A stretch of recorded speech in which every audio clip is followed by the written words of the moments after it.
गौरी पुत्र गणेश भगवान की जय।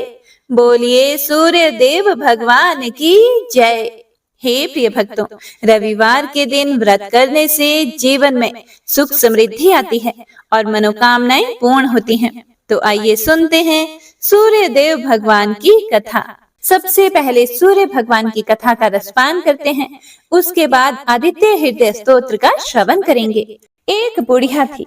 उसका नियम था प्रति रविवार को सवेरे ही स्नान आदि करके घर को गोबर से लीप कर फिर भोजन तैयार करके भगवान को भोग लगाकर स्वयं भोजन करती थी। ऐसा व्रत करने से उसका घर अनेक प्रकार के धन धान्य से पूर्ण था। श्री हरि की कृपा से घर में किसी प्रकार का विघ्न या दुख नहीं था। सब प्रकार से घर में आनंद रहता था। इस तरह कुछ दिन बीत जाने पर उसकी एक पड़ोसन, जिसकी गऊ का गोबर वह बुढ़िया लाया करती थी, सोचने लगी कि यह वृद्धा हमेशा मेरी गऊ का गोबर ले जाती है, इसीलिए अपनी गऊ को घर के भीतर बांधने लग जाती है। बुढ़िया को गोबर ना मिलने से रविवार के दिन वह अपने घर को नहीं लीप सकी, इसीलिए उसने ना तो भोजन बनाया, ना भगवान को भोग लगाया तथा स्वयं भी उसने भोजन नहीं किया। इस प्रकार उसने निराहार व्रत किया। रात्रि हो गई और वह भूखी ही सो गई। रात्रि में भगवान ने उसे स्वप्न दिया और भोजन ना बनाने तथा भोग ना लगाने का कारण पूछा। वृद्धा ने गोबर ना मिलने का कारण सुनाया। तब भगवान ने कहा कि माता, हम तुमको ऐसी गऊ देते हैं जिससे सभी इच्छाएं पूर्ण होती हैं, क्योंकि तुम हमेशा रविवार को गऊ के गोबर से लीप कर भोजन बनाकर मेरा भोग लगाकर खुद भोजन करती हो। इससे मैं बहुत खुश होकर तुमको वरदान देता हूँ। निर्धन को धन और बांझ स्त्रियों को पुत्र देकर दुखों को दूर करता हूँ तथा अंत समय में मोक्ष देता हूँ। स्वप्न में ऐसा वरदान देकर भगवान तो अंतर ध्यान हो गए और वृद्धा की आंख खुली तो वह देखती है कि आंगन में एक अति सुंदर गऊ और उसका बछड़ा बंधे हुए हैं। वह गाय और बछड़े को देखकर बहुत खुश हुई और उसको घर के बाहर बांध दिया और वहीं खाने को चारा डाल दिया। जब उसकी पड़ोसन बुढ़िया ने घर के बाहर एक अति सुंदर गऊ और बछड़े को देखा तो द्वेष के कारण उसका हृदय जल उठा और उसने देखा कि गाय ने सोने का गोबर किया है, तो वह उस गाय का गोबर ले गई और अपनी गाय का गोबर उसकी जगह पर रख गई। वह नित्य प्रति ऐसा ही करती रही और सीधी साधी बुढ़िया को इसकी खबर नहीं होने दी। तब सर्वव्यापी ईश्वर ने सोचा कि चालाक पड़ोसन के कर्म से बुढ़िया ठगी जा रही है, तो ईश्वर ने संध्या के समय अपनी माया से बड़े जोर की आंधी चला दी। बुढ़िया ने अंधेरी के भय से अपनी गऊ को भीतर बांध लिया। प्रातःकाल जब वृद्धा ने देखा कि गऊ ने सोने का गोबर दिया है, तो उसके आश्चर्य की सीमा न रही और वह प्रतिदिन गऊ को घर के भीतर ही बांधने लगी। उधर पड़ोसन ने देखा कि बुढ़िया गऊ को घर के भीतर बांधने लगी है और उसका सोने का गोबर उठाने का दांव नहीं चलता, तो वह ईर्ष्या और ढाह से जल उठी और कुछ उपाय न देखकर पड़ोसन ने उस देश के राजा की सभा में जाकर कहा, महाराज, मेरे पड़ोस में एक वृद्धा के पास ऐसी गऊ है जो आप जैसे राजाओं के ही योग्य है। वह नित्य सोने का गोबर देती है। आप उस सोने से प्रजा का पालन करिए। वह वृद्धा इतने सोने का क्या करेगी? राजा ने यह बात सुनकर अपने दूतों को वृद्धा के घर से गऊ लाने की आज्ञा दी। वृद्धा प्रातः ईश्वर का भोग लगाकर भोजन ग्रहण करने ही जा रही थी कि राजा के कर्मचारी गऊ खोलकर ले गए। वृद्धा काफी रोई चिल्लाई, किंतु कर्मचारियों के सामने कोई क्या कह सकता है। उस दिन वृद्धा गऊ के वियोग में भोजन ना खा सकी और रात भर रो रो कर ईश्वर से गऊ को पुनः पाने के लिए प्रार्थना करती रही। उधर राजा गऊ को देखकर बहुत प्रसन्न हुआ, लेकिन सुबह जैसे ही वह उठा, सारा महल गोबर से भरा दिखाई देने लगा। राजा यह देखकर घबरा गया। भगवान ने रात्रि में राजा को स्वप्न में कहा कि हे राजा, गाय वृद्धा को लौटाने में ही तेरा भला है। उसके रविवार के व्रत से प्रसन्न होकर मैंने उसे यह गाय दी थी। प्रातः होते ही राजा ने वृद्धा को बुलाकर बहुत से धन के साथ सम्मान सहित गऊ और बछड़ा लौटा दिया और उसकी दुष्ट पड़ोसन को बुलाकर उसे उचित दंड दिया। इतना करने के बाद राजा के महल से गंदगी दूर हुई। उसी दिन से राजा ने नगर वासियों को आदेश दिया कि राज्य की तथा अपनी समस्त मनोकामना की पूर्ति के लिए रविवार का व्रत करो। व्रत करने से नगर के लोग सुखी जीवन व्यतीत करने लगे। कोई भी बीमारी तथा प्रकृति का क्रोध उस नगर पर नहीं होता था। सारी प्रजा सुख से रहने लगी। हे सूर्यदेव भगवान, जैसा आपने उस बुढ़िया को दिया, वैसा ही इस कथा को सुनने वाले, सुनाने वाले और हुंकारा भरने वाले को देना। तो प्रेम से बोलिए सूर्यदेव भगवान की जय, गौरी पुत्र गणेश की जय। आइए अब सभी मनोकामनाओं को पूरा करने वाली दूसरी कथा का श्रवण करते हैं। प्राचीन काल की बात है। एक गांव में एक ब्राह्मण रहता था। वह सूरज भगवान का बहुत बड़ा भक्त था। वह हर रोज सुबह सूर्य उदय से पूर्व उठकर नहाता, धोता और सूरज भगवान की कहानी कहता और सुनता था। इन सब में उसे देर हो जाती थी और वह ज्यादा काम भी नहीं कर पाता था, जिसके कारण उसे उसकी पत्नी बहुत डांटती थी एवं समाज वाले भी उसे निकम्मा कहते थे। एक दिन इन सब चीजों से परेशान होकर वह ब्राह्मण बाजार से पूजन का सामग्री लेकर जंगल में चला गया। वहां एक सूखी नदी के किनारे एक सूखे पीपल का पेड़ था, जहां बैठकर वह ब्राह्मण सूरज भगवान की कहानी पढ़ने लगा एवं उनकी पूजा करने लगा। पूजा खत्म होने के बाद वह नदी से जल लेकर सूर्य भगवान को समर्पित करता है।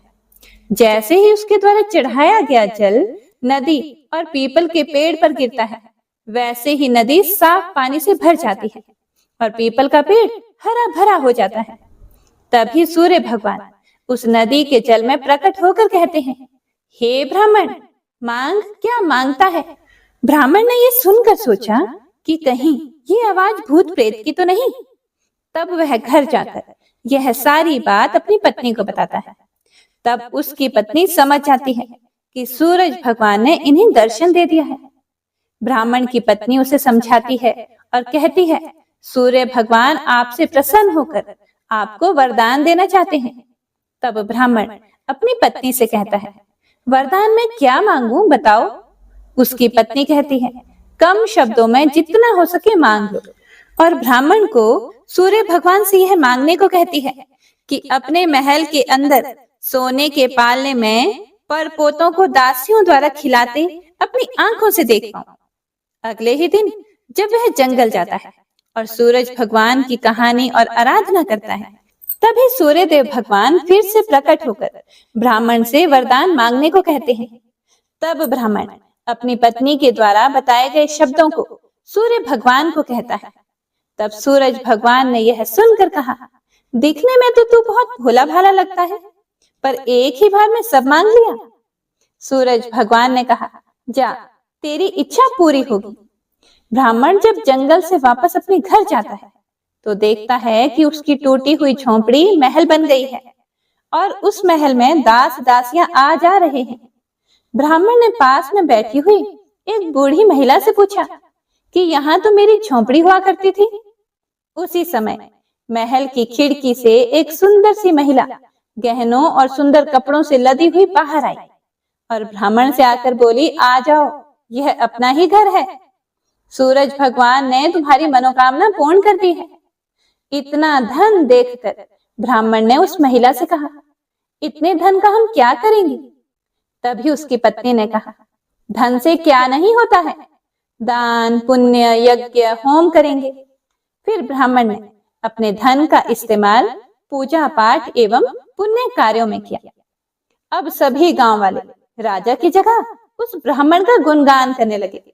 राजा ने जब यह सुना तो ब्राह्मण को बुलाया और पूछा, कल तक तो तुमको खाने को भी नहीं मिलता था, आज यह धन कहां से आ गया, कहां से चोरी की और डाका डाला। ब्राह्मण ने कहा, यह सब तो भगवान सूरज देव की कृपा है। और सारी कहानी राजा को बता दी। राजा ने जब यह सुना, फिर उसके बाद राजा ने भी सूरज भगवान की कहानी सुनने और आराधना करने लगा, जिससे सूरज भगवान ने राजा को एक सुंदर सा पुत्र दिया और उसका परिवार सुख से भर दिया। इसी तरह जो भी भक्त सूरज भगवान की कहानी पढ़ता या सुनता है और सूर्य भगवान की पूजा करता है, तो सूर्य भगवान उसकी सभी मनोकामनाएं पूर्ण कर देते हैं। तो बोलिए गणेश भगवान की जय, सूर्य देव भगवान की जय, सभी देवी देवताओं की जय। इस प्रार्थना के पाठ से जीवन में सभी बाधाएं दूर हो जाती हैं, जिनमें रोग और आंखों की परेशानी, शत्रुओं से परेशानी और सभी चिंताएं और तनाव शामिल हैं। इस स्तोत्र के अनेक अनगिनत लाभ हैं। तो आइए सूर्य भगवान का ध्यान करते हुए एकाग्र चित्त से आदित्य हृदय स्तोत्र का श्रवण करते हैं। तो एक बार प्रेम से बोलिए, सूर्य देव भगवान की जय। श्री रामचंद्र जी युद्ध से थककर चिंता करते हुए युद्ध भूमि में खड़े हुए थे। इतने में ही रावण भी युद्ध के लिए उनके सामने उपस्थित हो गया। यह देखकर भगवान अगस्त्य मुनि, जो देवताओं के साथ युद्ध देखने के लिए आए थे, श्री राम के पास जाकर बोले, सबके हृदय में रमन करने वाले महाबाहु राम, यह सनातन गोपनीय स्तोत्र सुनो। हे वत्स, इसके जप से तुम युद्ध में अपने समस्त शत्रुओं पर विजय पा जाओगे। इस गोपनीय स्तोत्र का नाम है आदित्य हृदय। यह परम पवित्र और संपूर्ण शत्रुओं का नाश करने वाला है। इसके जप से सदा विजय की प्राप्ति होती है। यह नित्य अक्षय और परम कल्याणमय स्तोत्र है। संपूर्ण मंगलों का भी मंगल है। इससे सब पापों का नाश हो जाता है। यह चिंता और शोक को मिटाने तथा आयु को बढ़ाने वाला उत्तम साधन है। भगवान सूर्य अपनी अनंत किरणों से सुशोभित हैं। वे नित्य उदय होने वाले देवता और असुरों से नमस्कृत विवस्वान नाम से प्रसिद्ध प्रभा का विस्तार करने वाले और संसार के स्वामी हैं। तुम इनका रश्मिमते नमः, संयुध्यन्ते नमः, देवासुर नमस्कृताय नमः, विवस्वते नमः, भास्कराय नमः, भुवनेश्वराय नमः, इन नाम मंत्रों के द्वारा पूजन करो। हे राम, संपूर्ण देवता इन्हीं के स्वरूप हैं। ये तेज की राशि तथा अपनी किरणों से जगत को सत्ता एवं सपूर्ति प्रदान करने वाले हैं। ये अपनी रश्मियों का प्रसार करके देवता और असुरों सहित समस्त लोकों का पालन करने वाले हैं। ये ही ब्रह्मा, विष्णु, शिव, स्कंद, प्रजापति, इंद्र, कुबेर, काल, यम, चंद्रमा, वरुण, पितर, वसु, साध्य, अश्विनी कुमार, मरुद्गण, मनु, वायु, अग्नि, प्रजा, प्राण, ऋतुओं को प्रकट करने वाले तथा प्रकाश के पुंज हैं। हे महाबाहो, इनके नाम हैं आदित्य अर्थात अदिति पुत्र, सविता अर्थात जगत को उत्पन्न करने वाले, सूर्य अर्थात सर्वव्यापक, खग पूषा पोषण करने वाले, गभस्तिमान अर्थात प्रकाशमान, सुवर्ण सदृश्य भानु अर्थात प्रकाशक, हिरण्यरेता अर्थात ब्रह्मांड की उत्पत्ति के बीज, दिवाकर अर्थात रात्रि का अंधकार दूर करके दिन का प्रकाश फैलाने वाले, हरिदश्रव सहस्त्रार्ची अर्थात हजारों किरणों से सुशोभित, सप्तसप्ती अर्थात 7 घोड़ों वाले, मरीचिमान अर्थात किरणों से सुशोभित, तिमिरो मंथन अर्थात अंधकार का नाश करने वाले, शंभु त्वष्टा मार्तंडक अर्थात ब्रह्मांड को जीवन प्रदान करने वाले, अंशुमान हिरण्यगर्भ अर्थात ब्रह्मा, शिशिर अर्थात स्वभाव से ही सुख प्रदान करने वाले, तपन अर्थात गर्मी पैदा करने वाले, अहस्कर रवि, अग्नि गर्भ अर्थात अग्नि को गर्भ में धारण करने वाले, अदिति पुत्र शंख, शिशिर नाशन अर्थात शीत का नाश करने वाले, व्योमनाथ अर्थात आकाश के स्वामी, तंभेति ऋग, यजु और सामवेद के पारगामी, धन वृष्टि, अपाम मित्र, जल को उत्पन्न करने वाले, विंध्य विधि प्लवंगम अर्थात आकाश में तीव्र वेग से चलने वाले, आतपी, मंडली, मृत्यु, पिंगल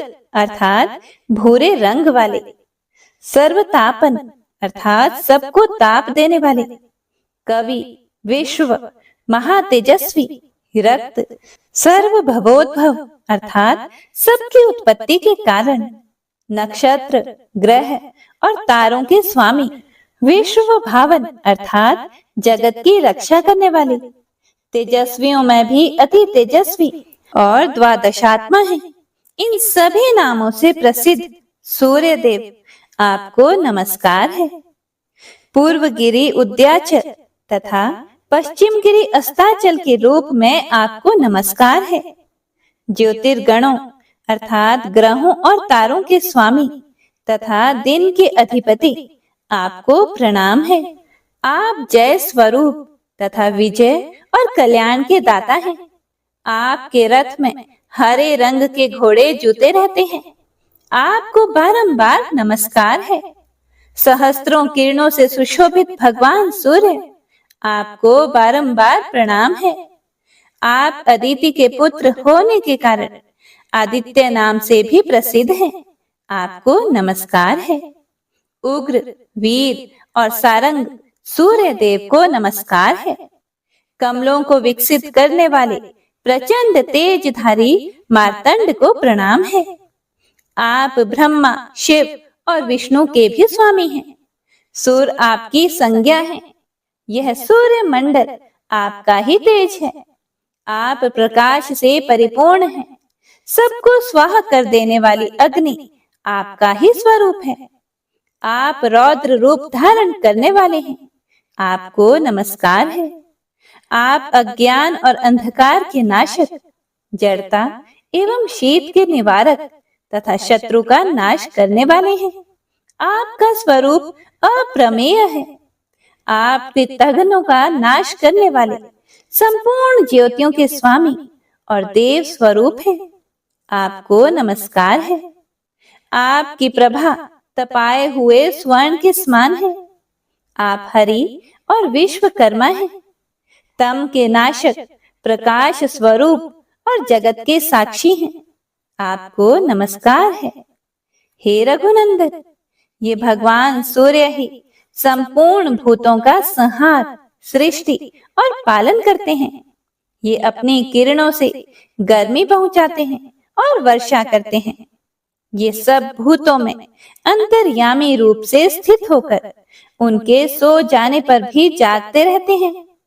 ये ही अग्निहोत्र तथा अग्निहोत्री पुरुषों को मिलने वाले फल हैं। देवता, यज्ञ और यज्ञों के फल भी ये ही हैं। संपूर्ण लोकों में जितनी भी क्रियाएं होती हैं, उन सब का फल देने में ये ही पूर्ण समर्थ है। हे राघव, विपत्ति में, कष्ट में, दुर्गम मार्ग में तथा और किसी भय के अवसर पर जो कोई पुरुष इन सूर्य देव का कीर्तन करता है, उसे दुख नहीं भोगना पड़ता। इसीलिए तुम भी एकाग्रचित होकर इन देवादिदेव जगदीश्वर की पूजा करो। इस आदित्य हृदय का 3 बार जप करने से तुम युद्ध में विजय पाओगे। हे महाबाहो, तुम इसी क्षण रावण का वध कर सकोगे। यह कहकर अगस्त्य जी जैसे आए थे वैसे ही चले गए।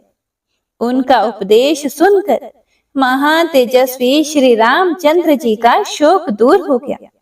उन्होंने प्रसन्न होकर शुद्ध चित्त से आदित्य हृदय को धारण किया और 3 बार आचमन करके शुद्ध होकर भगवान सूर्य की ओर देखते हुए इसका 3 बार जप किया और इससे उन्हें बड़ा हर्ष हुआ।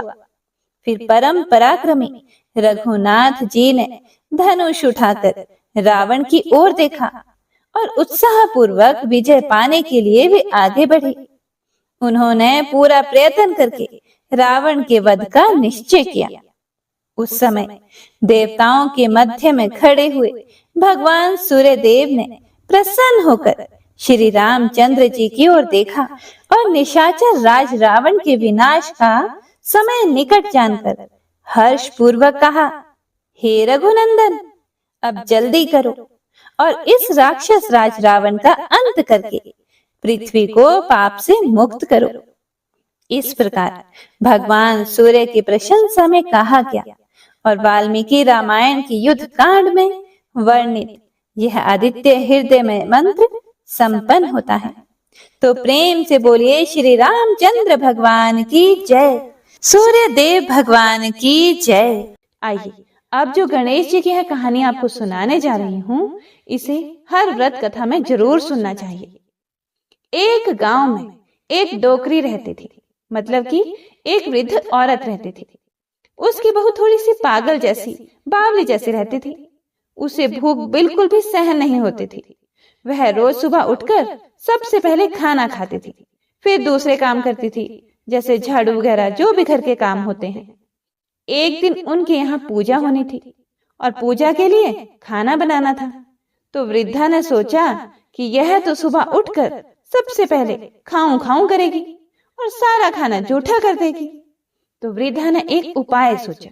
पहले के टाइम में कुएं से पानी लेकर आते थे, तो उसने क्या किया, उसने पानी के मटके के नीचे एक छोटा सा छेद कर दिया और बहू से कहा कि आज पूजा है, तू सुबह से खाऊं खाऊं मत करियो, तू पहले पानी भर कर ला, फिर कुछ खा लियो।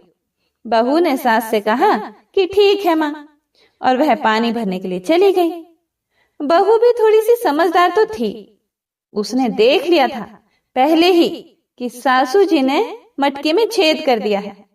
तो उसने क्या किया, जब वह घर से निकली तो उसने साड़ी में आटा बांध लिया। बहू पानी भरने कुएं पर आई तो उसने वहां पर सबसे पहले अपनी साड़ी में बंधा हुआ आटा निकाला, फिर पनघट पर उसे गूंथ लिया और उसकी बाटियां बना ली।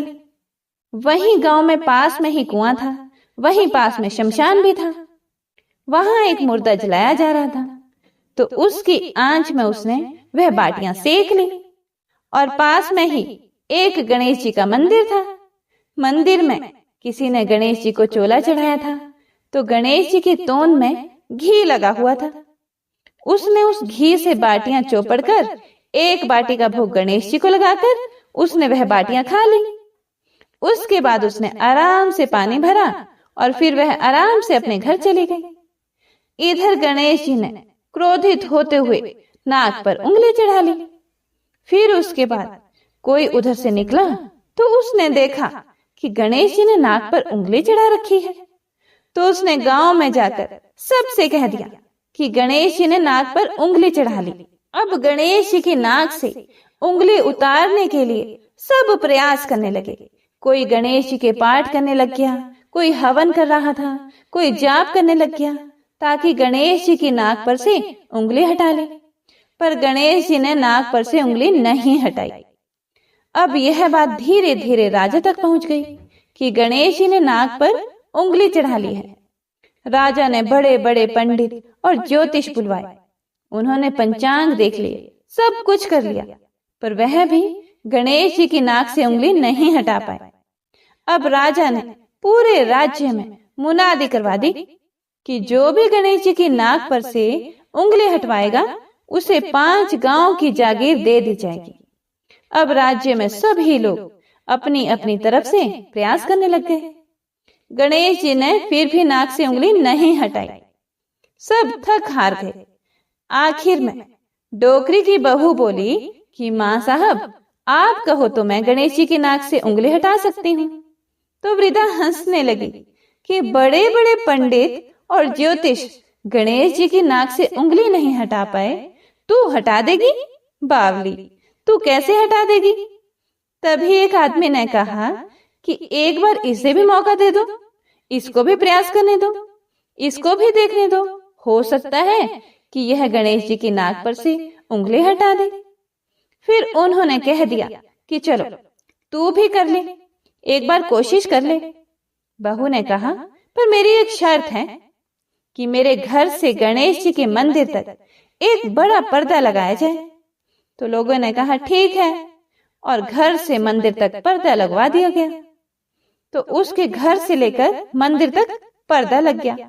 अब बहू ने क्या किया, जब वह घर से निकली तो उसने सबसे पहले अपने घाघरे में मतलब पेटीकोट में धोबना यानी कपड़े धोने का जो हथियार होता है, धोना, जिससे कपड़े कूटते हैं, छिपाकर मंदिर गई।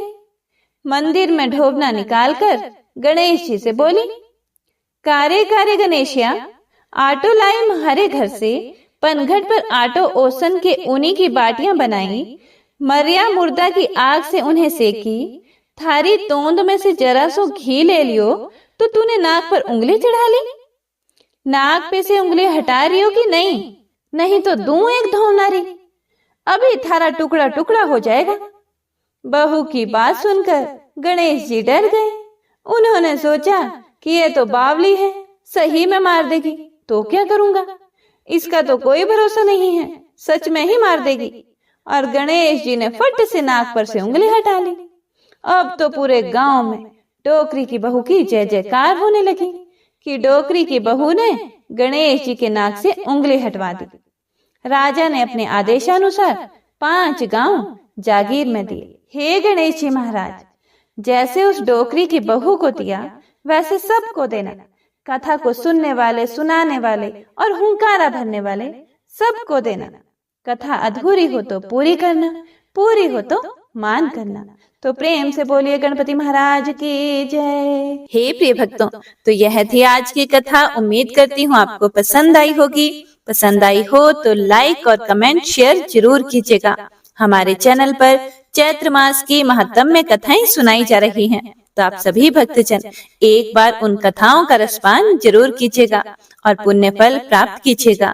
चैत्र मास में देवी भागवत पुराण की कथाओं को सुनने से बहुत ही पुण्य फल मिलता है।